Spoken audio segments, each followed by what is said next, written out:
ಛೇದ್ರಾಗಿ ಛೇದ್ರಾಗಿ ಹೋಯ್ತು. ಇಂದಿನ ಪುರಾಣಿ ಕೈಯಲ್ಲಿ ಸಿಕ್ಕುವ ನೀನು ಬಯಸಿದ್ದೇ ಬೇರೆಯಾಯ್ತು, ಇಲ್ಲಿ ನಡೀತಾ ಇರದೇ ಬೇರೆಯಾಯ್ತು.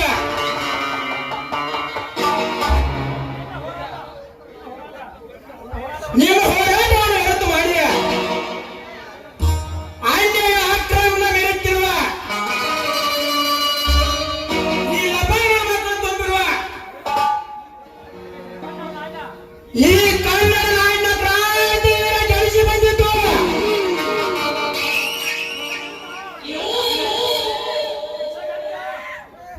ವಿಷಕಂಠ ನೀಲಕಂಠ ಎಂಬ ಜೋಡಿ ಸರ್ಪ ಹಲ್ಲಕ್ಕೆ ಹಾವಳಿಗೆ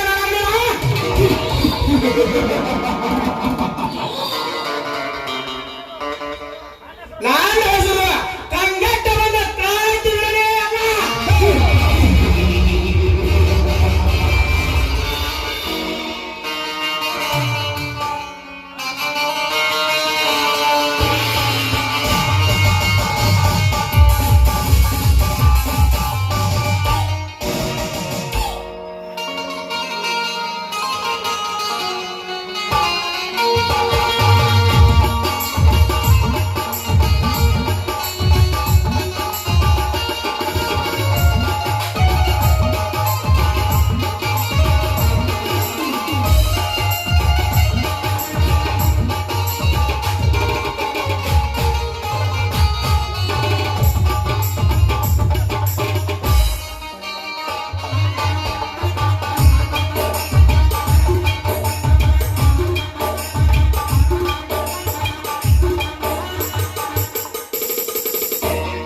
ಶ್ರೀದೇವಿ ನೋಡಲ್ಲಿ, ನಾವು ಬಿತ್ತಿದ ಜೋಳ ತಲೆ ಎತ್ತರ ಬೆಳೆದು ತಲೆ ಹೇಗೆ ಮೇಯುತ್ತು ಕೂಡ ನಿಂತಿದೆ. ಈ ಬೆಳೆದ ಪೈಗಳನ್ನು ನೋಡಿದರೆ ನಮ್ಮಂತ ರೈತರ ಮನಸ್ಸಿಗೆ ಎಷ್ಟು ಸಂತೋಷ ಆಗುತ್ತಿಲ್ಲವೇ? ಹೌದು, ಈ ವರ್ಷದ ಪೈರು ನೋಡಿದ್ರಿ ಹೊಲವನ್ನು ಬಿಟ್ಟು ಹೋಗೋದಕ್ಕೆ ಮನಸ್ಸಿ ಬರುವುದಿಲ್ಲ ಅಂತ ಒಳ್ಳೆ ಬೆಳೆ ಬಂದಿದೆ ನಮ್ಮ ಹೊಲದಲ್ಲಿ. ಹೌದು ಶ್ರೀದೇವಿ, ಕಾಯಕವೇ ಕೈಲಾಸ, ಕೈ ಕೆಸರಾದರೆ ಬಾಯಿ ಮೊಸರಂತೆ, ಆಳನಾಗಿ ತುಂಬುವ ಅರಸನಾಗಿ ಉಣ್ಣುವ ಗಾದೆ ಮಾತಿನಂತೆ. ನನ್ನ ತಮ್ಮ ಮಳಿಂಗ ಈ ಭೂಮಿ ತಾಯಿಯಲ್ಲಿ ಆಳಾಗಿ ದುಡಿದು ಅರಸನಾಗಿ ಉಣ್ಣುವಂತೆ ಮಾಡಿದರು ಶ್ರೀದೇವಿ. ಹೌದು, ನನ್ನ ಮೈದನ ಶ್ರಮದ ಫಲದಿಂದ ಬರೆಯದ ಬೆಳೆಯನ್ನು ಈ ವರ್ಷ ನಾವು ಬೆಳೆದೆವು. ಅವನ ಬೆವರಿನ ಹಣೆಯಿಂದ, ಅದಲ್ಲದೆ ಈ ಭೂತಾಯ ದಶ ಗುಣಗಳಿಂದ ನಮಗೆ ಸ್ವಲ್ಪ ಬಡತನ ಕಡಿಮೆ ಆಗ್ಬೋದು. ಇದೇನು ಶ್ರೀದೇವಿ, ಆ ಭೂದೇವ ಸೋದರಿಯನ್ನೇ ವರ್ಣಿಸಿದ ಹಾಗೆ ಆ ನಿನ್ನ ಬಾಮದರು ಎಟ್ಟು ವರ್ಣಿಸ್ತಿರುವಲ್ಲ, ಯಾಕೆ ಈ ನಿನ್ನ ಗಂಡ ತಿನ್ನುತ್ತಿರುವ ಸೋಮಾರಿಯಿಂದ ತಿಳಿದುಕೊಂಡೆ ಅವನು. ಯಾಕೆ ಹಾಗೆಲ್ಲ ತಿಳ್ಕೊಂತೀರಿ ನೀವು? ಅಲ್ಲ, ಈ ಭೂತಾಯಿ ಹಚ್ಚಿ ಹಸಿರಾಗಿ ಕಂಗೊಳಿಸ್ಬೇಕಾದ್ರೆ ಅದರಲ್ಲಿ ನಿಮ್ಮ ಶ್ರಮ ಕೂಡ ಸಾಕಷ್ಟಿದೆ. ನಿಮ್ಮಿಬ್ಬರ ಶ್ರಮದಿಂದಲೇ ಸಾವಿರಾರು ಹಕ್ಕಿಗಳು ಕೆರೆಯನ್ನು ಕುಕ್ಕಿ ಹರಿದು ಬರೋ ಜಲಧಾರಿಯನ್ನು ಕುರಿತು ಉತ್ಸಾಹದಿಂದ ಹಾರಾಡುತ್ತಿವೆ. ಹಕ್ಕಿಗಳಷ್ಟೇ ಅಲ್ಲ ಶ್ರೀದೇವಿ, ರೈತನಕ್ಕರೆ ಜಗವೆಲ್ಲ ಸಕ್ಕರೆ.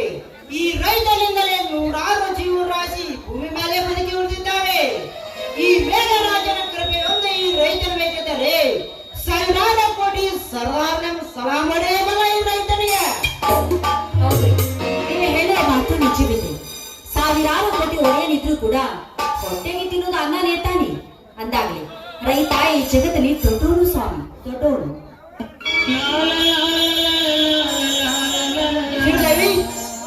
ಶ್ರೀದೇವಿ, ಹಚ್ಚು ಹಸಿರಿನ ವನ ರಾಸೆ, ಅದರಲ್ಲಿ ಅರಳಿದು ತಾವರೆ, ತಾವರೆಯನ್ನು ಗುಳಿಯುಗುಳುತ್ತಿರುವ ಜಿಂಬೆ ಜೀಕಾರ, ಅದರಲ್ಲಿ ಸೂಸಿ ಬರುವುದು ತಂಗಾಳೆ, ತಂಗಾಳಿಗೆ ಹರಿದು ಬರುವುದು ಹೂವಿನ ಸುಗಂಧ. ಇದನ್ನೆಲ್ಲ ನೋಡಿದರೆ ಏನು ಅನಿಸುತ್ತಿದೆ ನಿನಗೆ? ಇದನ್ನೆಲ್ಲ ವರ್ಣಿಸಿ ಬರೀನ ಹೇಳೋದಕ್ಕೆ ನಾವೇನು ಬಿಬಿ ಪೊಲೀಸ್ ಕವಿಗಳಲ್ಲ. ಹೊಲದಾಗ ಕೆಲಸ ಮಾಡಿ ಬರೀ ಕೆಲಸ ಮಾಡಕತ್ತೇವೆ. ನಿಂತುಕೋಸಿರ್ತೀವಿ.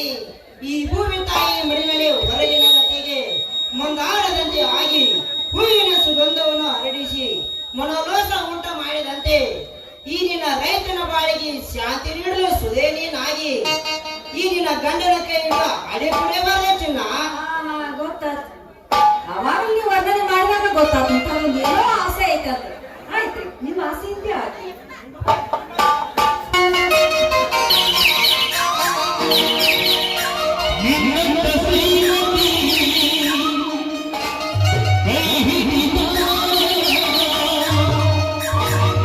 ನಿನ್ನ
ಬಂದಾವ್ ಕೇಸ್ಗಲ್ಲ ಅಂತ ಇವರು ಬಾಳೆ. ಓ ಯಾರು? ಜಗಪತಿ ಅವರು. ಇದೇನು ಜಗಪತಿ ಅವರೇ, ಕಾರು ಏರೋಪ್ಲೇನ್ ಹತ್ತಿತ್ತಿರುವ ಈ ನಿಮ್ಮ MLA ಸಾಹೇಬರನ್ನು ಕಾಲ್ನಡಿಗೆಯಿಂದ ಕರ್ಕೊಂಡ್ ಬರ್ತಾ ಇದೆಯಲ್ಲ, ಯಾಕೆ? ಈ ನಿಮ್ಮ MLA ಸಾಹೇಬರಿಗೆ ನಡೆದಾಡ ಹುಚ್ಚು ಹಿಡಿದಿದೆ ಹೇಗೆ?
ಅಲ್ಲೇ ತಮ್ಮ ಧರ್ಮಪ್ಪ,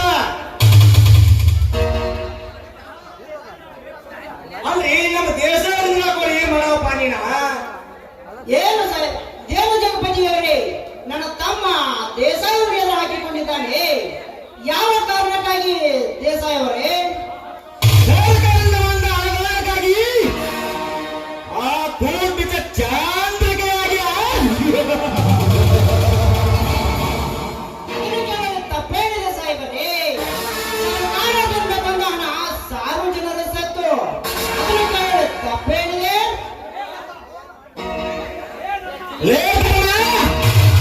ಸರ್ಕಾರದಿಂದ ಹಣ ಬಿಡುಗಡೆಯಾಗಿದ್ದು ನೀನಿಂದ ನನ್ನ ತಾಮನಿಂದ. ನೋಡಿ ಸಾಹೇಬ್ರೆ, ನೀವು ಈ ತಾಲೂಕಿಗೆ ಎಮ್ಮೆಲ್ಯೆ ಆಗಿರಬಹುದು. ಇನ್ನೊಂದು ಸಲ ನನ್ನ ಗಂಡನ ಮೇಲೆ ಕೈ ಮಾಡಿದ್ರೆ ನಾ ಮಾತ್ರ ಸುಮ್ಮನೆ ಇರುವುದಿಲ್ಲ.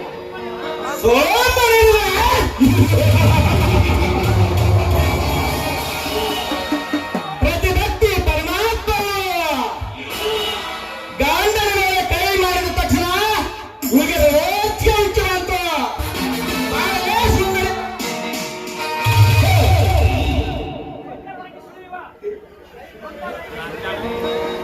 ಸೋಮರಾಗೆ ಸುಲಿಯಾಳಿಯಲ್ಲಿ ಸುಪ್ರೀಂ ಕೋರ್ಟಿನಲ್ಲಿ ಮಕ್ಕಳ ಪಿಂಡ ಬಿಡುವೆ.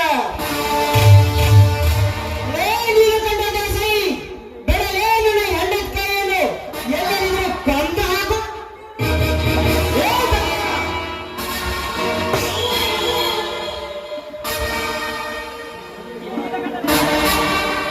ಈ ನೀರ್ಗಂಡ ಬೇಸಾಯ ಅಂದರೆ ಏನಂತ ತಿಳಿದುಕೊಂಡಿದ್ಯಾ?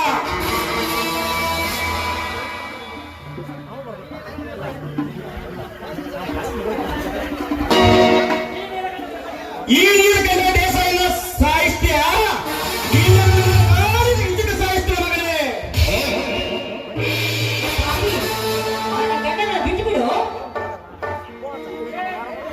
ಲೇಷಿದೆ ನಿನಗೆ ಎಚ್ಚರಿ ಬರ್ತ ತಿಳಿದುಕೋ. ಈ ನಿನ್ನ ಗಂಡ ನಿನ್ನ ಮೈದಾನ ನನ್ನ ಕಂಟೆಗೆ ಬರ್ದನ್ನು ಬಿಟ್ರೆ ಸಾಕು. ಇಲ್ಲ ಏನಾದೋಸ್ತಿರ ಏನು ಬಡಪಾಯಿ ನನ್ನ ಮಕ್ಕಳು ಬಡಕಲಂತ ಬಿಟ್ಟರೆ ನನಗೆ ತಲೆ ಕಟ್ಟಿ ನಿಲ್ಲುತ್ತಾರಲ್ಲ ಅವಕ್ಕೆ ನನ್ನ ಮಕ್ಕಳು. ಸಾಕು ಬಿಡ್ರಿ, ನೀವು ಒಂದ ವರ್ತಕ್ಕೆ ಪಾಪ ಮಣ್ಣು ಕಟ್ಟಿ ಬಿದ್ದ ಕೂರ ಆಗ್ತಾರ್ರಿ ಎಲ್ಲ.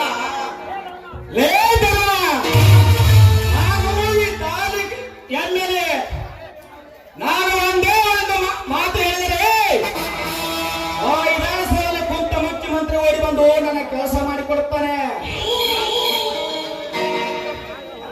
ಇಲ್ಲಿ ನನ್ನದೇ ಅಧಿಕಾರ, ನನ್ನದೇ ಸರ್ವಾಧಿಕಾರ. ನಾನು ಹೇಗಾದ್ರೂ ಮಾಡಿ ಆಡಳಿತ ನಡೆಸುತ್ತೇನ. ಇದರಲ್ಲಿ ನೀವೇನಾದ್ರೂ ನಿಗದಿ ಹೇಳಿದರೆ ಇದು ನಿಮಗೆ ಶಾಪ ಅಲ್ಲ, ಪಕ್ಕ ಯಮನ ಪಾಲ ಗೇಟ್ ಪಾಸ್ ತಕ್ಷಣ ಮಗನೇ. ಜಗಪತಿ, ಈ ನೀರ್ಗಂಟ ದೇಸಾಯಿ ಮುಂದ ಬಾಲ ಬದುಕೊಂಡು ತಿರುಗಿ ನಡಿಬೇಕು. ಇವತ್ತೇ ನೋಡ್ರಿ ಏನ ಒಂದ್ ಸ್ವಲ್ಪ ಏನ ಹೇಳೋಪ ಸಮೀಪದಿಂದ ಹೋಗಿ ನೈಟ್ ಹೊರ ಬಂದಿರಿ ಮತ್ತ. ಜಗಪತಿ, ನೀವರೀ ನಮ್ಮ ದೇಶದ ಅಧಿಪತಿ. ಈ ಧರ್ಮ ಸಂಸ್ಕಾರ ನೀವೇ ಗತಿರಿ ದೇಸಾಯಿ ಅವರ. ಬರ್ರಿ ಹೋಗಿ ಬರ್ರಿ.